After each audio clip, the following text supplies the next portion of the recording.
안녕하십니까. 노아방주 방송을 시작하겠습니다. 여러분은 언약에 대해 체계적으로 말할 수 있습니까?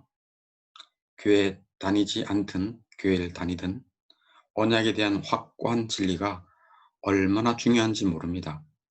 끝까지 집중해서 경청 바랍니다.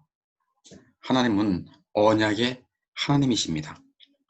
하나님은 인류의 조상 아담과 언약을 맺었습니다. 이 언약은 아담과 및 온 인류와 더불어 맺은 언약입니다. 왜냐하면 아담은 공적인 인물로서 온 인류를 대표하였기 때문입니다. 이 언약은 옛 언약이라고 부릅니다.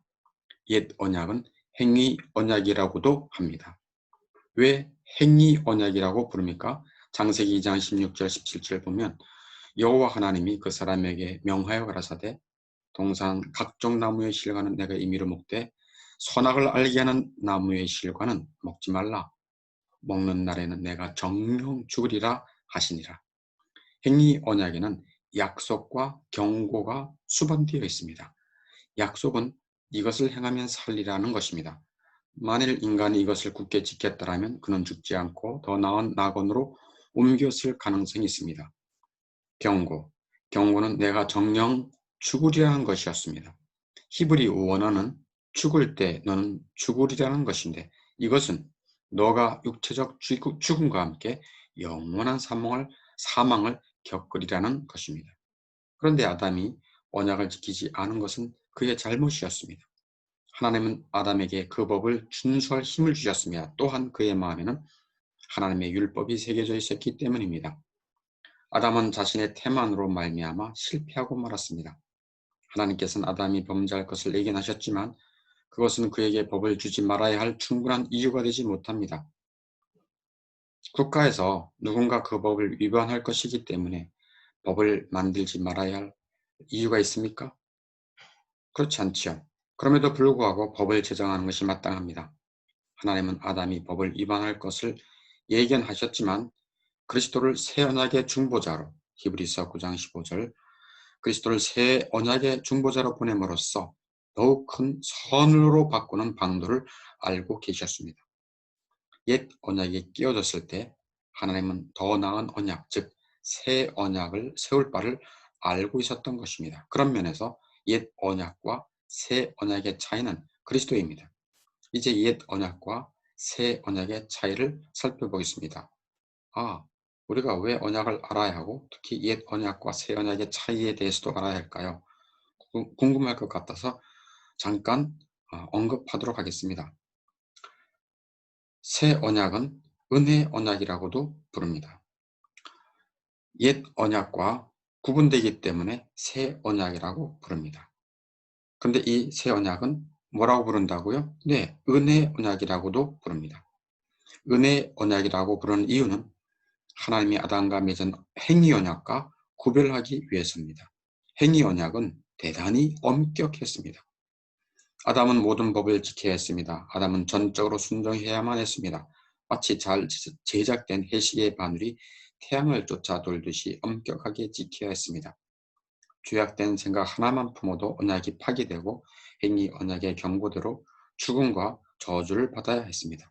갈라디아서 3장 10절에 무릇 행위에 속한 자들은 저주 아래에 있나니 기록된 바 누구든지 율법책에 기록된 대로 모든 일을 항상 행하지 아니하는 자는 저주 아래에 있는 자라 하였습니다. 즉 율법의 행위에 속한 자들이었습니다. 아담의 범죄로 말미암아 행위 언약이 파기되자 인간의 상태는 대단히 비참하고 절망적으로 되었습니다.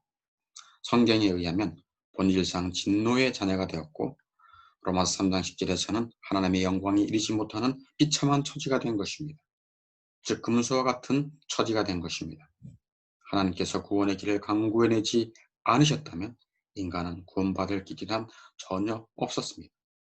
인간이 옛 언약을 어겼을 때 기꺼이 새 언약을 맺으려 하신 하나님의 은혜로우심과 선하심을 보십시오. 그래서 새 언약을 은혜 언약이라 칭해도 좋을 것입니다. 영광스러운 천사들이 타락했을 때는 하나님은 그들이 하나님이 되기 위해 새 언약을 체결하지 않았습니다. 그러나 하나님은 인간과는 옛 언약보다 더 나은 둘째 언약, 즉 새 언약을 맺으셨습니다. 히브리서 8장 7절에 저 첫 언약이, 옛 언약이죠. 저 첫 언약이 무흠하였더라면 둘째 것을, 새 언약이죠. 은혜 언약이죠. 둘째 것을 요구할 일이 없었으려니와 라고 말씀합니다.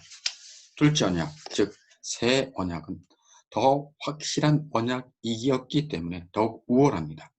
그것은 그리스도 안에서 성립된 것이므로 취소될 수 없습니다. 히브리서 8장 6절에 그는 더 좋은 약속으로 세우신 더 좋은 언약의 중보자시라. 첫 언약은 가장 사소한 실패를 해도 아담과의 언약을 백지화할 것이지만 은혜의 언약은 허다한 실패로도 무효화되지 않습니다. 가장 작은 범죄라도 언약에 위배된다는 것은 사실이지만 그런다고 해서 그것을 무효화하지는 않는다는 말씀입니다. 이 사랑스러운 부부를 보십시오. 부부 사이에는 많은 실수가 있을 수 있지만 모든 실수가 다 결혼 관계를 파괴하는 것은 아닌 것입니다. 만일 우리가 하나님과의 언약을 파괴하는 만큼이나 번번이 하나님께서 우리와의 언약을 깨뜨리신다면 이는 슬픈 일일 것입니다. 그러나 하나님은 모든 실패를 일일이 문제 삼지 않고 진노 중에도 인자를 잊지 않으십니다. 옛 언약이 깨지자 하나님은 죄인에게 아무런 구제책도 허용하지 않았으므로 구원에 이르는 문은 일체 닫히고 말았습니다. 그러나 새 언약은 죄인에게 구제책을 허용하고 있습니다. 구제책은 두 가지입니다. 첫째, 회개의 여지를 남겨두고 있으며 둘째는 중보자를 제공해 준다는 것입니다. 참 놀라운 일입니다. 새 언약의 중보이신 그리스도입니다. 중보자 제공은 새 언약의 중보자이신 그리스도입니다. 지금까지 언약이 무엇인지 옛 언약과 새 언약의 중요한 차이가 그리스도이심을 전했습니다. 이제는 더 깊게 옛 언약과 새 언약의 차이에 대해 구체적으로 살펴보도록 하겠습니다. 첫째, 종류가 다릅니다. 옛 언약은 창조주와 피조물 사이에 체결된 우정 언약이었습니다. 영원하신 하나님이 먼지와 재 같은 인생과 언약을 맺으신 것은 우정과 호의의 표시인 것입니다. 옛 언약이 우정 언약이었다면 새 언약은 범죄한 원수들 사이에 체결된 화평의 언약입니다. 그래서 새 언약을 에스겔서 37장 26절에서는 화평의 언약이라고도 부릅니다. 왜냐하면 하나님과 하나님께 반역한 원수들 사이에 화평의 도장을 찍는 것이기 때문입니다. 새 언약 이전에는 하나님과 죄인 사이에 오직 적대 관계만 존재했습니다. 그러나 그리스도께서 구속의 피를 흘려 하나님의 진노를 만족시킴으로 말미암아 하나님과 죄인 사이에 화평이 찾아온 것입니다. 로마서 5장 1절에 우리 주 예수 그리스도로 말미암아 하나님과 화평을 누리자. 둘째, 효력을 발생시키는 것이 다릅니다. 옛 언약에서는 양쪽 당사자, 즉 하나님과 사람의 합의가 있었습니다. 그러나 새 언약에서는 오직 하나님만이 언약합니다. 사람은 죄와 허물로 죽은 상태이기 때문에 하나님과 영적 언약을 체결할 힘이 전혀 없기 때문입니다. 셋째, 언약의 대상이 다릅니다. 옛 언약은 모든 사람에게 미칩니다. 그러나 새 언약은 어떤 특정한 방법으로 일부의 사람들에게만 주어집니다. 그러므로 그들을 언약의 자손, 상속자, 하나님의 아들들이라고 부릅니다. 넷째, 새 언약과 옛 언약의 차이는 동력적 원인이 다릅니다. 옛 언약에서 하나님은 자신의 주권에 따라 지혜롭고 정의로운 계획으로 일하셨습니다. 그러나 새 언약에서는 오직 자비만이 자리를 차지합니다. 하나님은 죄인을 향하신 관용, 호의, 애정에서 비롯된 것입니다. 독재자는 노예와 언약을 체결하지 않을 것이며 그들에게 경의를 표하려 하지 않을 것입니다. 그러나 자비하신 하나님은 죄인을 향하여 관용, 호의, 애정을 베푸셨습니다. 다섯째, 기초가 다릅니다. 옛 언약에서는 사람 자신의 능력이 기초였다면 새 언약에서는 그리스도가 기초입니다. 여섯째, 약속된 좋은 것들의 내용에서 다릅니다. 옛 언약에서는 하나님은 오직 생명만을 약속했습니다. 그러나 새 언약에서는 의로움 또한 약속하고 생명의 모든 수단을 약속합니다. 사람은 영적으로 죽은 상태였기 때문에 반드시 필요했던 것은 생명의 지속 혹은 완성이 아니라 회복이었습니다. 일곱 번째, 조건이 다릅니다. 옛 언약은 행위들의 완전한 순종을 요구했습니다. 완전한 순종을 옛 언약에서는 요구했습니다. 사람이 자신의 힘으로 이행해야만 하는 순종이었습니다. 그러나 새 언약은 은혜에 의해 전달됩니다. 그래서 은혜 언약이라고 합니다. 여덟 번째, 결과가 다릅니다.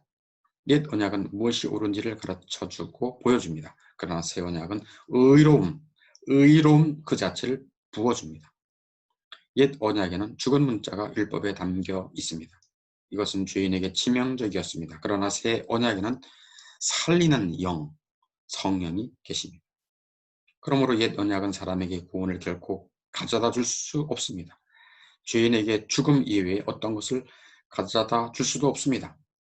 그러나 새 언약은 적절하게 말해서 그 자체로는 죽음 혹은 정죄를 사람에게 가져다 주지 않습니다. 그 대신에 새 언약을 받아들이는 모든 사람에게 확실한 구원을 가져다 줍니다. 아홉 번째, 지속기간이라는 종속 조건이 다릅니다. 옛 언약은 노후하여 폐기되었습니다. 그러나 새 언약은 영원토록 지속됩니다.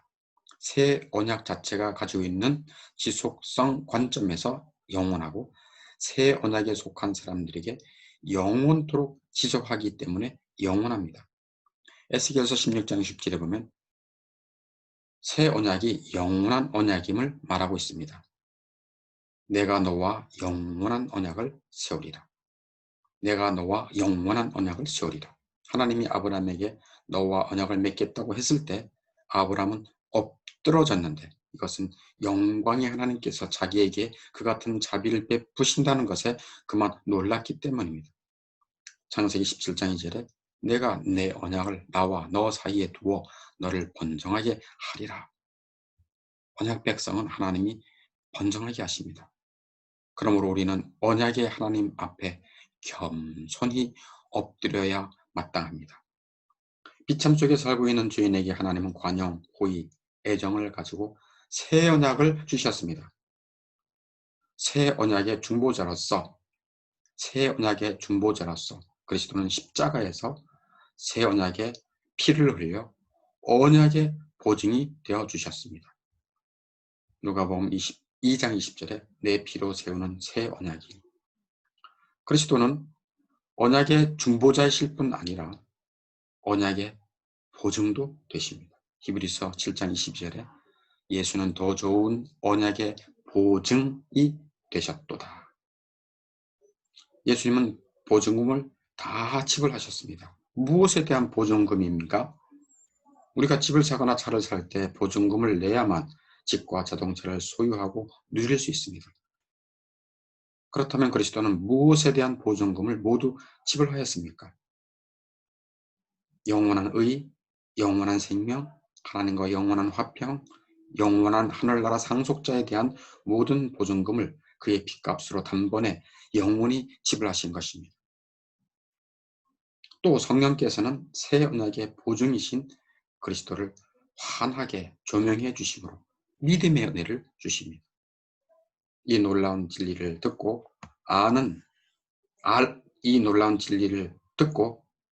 아는 지식으로 그치지 말고 듣고 믿음으로 나아갈 수 있도록 겸손하게 기도하기 바랍니다. 언약을 모르면 어떤 소망도 없다는 것을 잊지 마시기 바랍니다.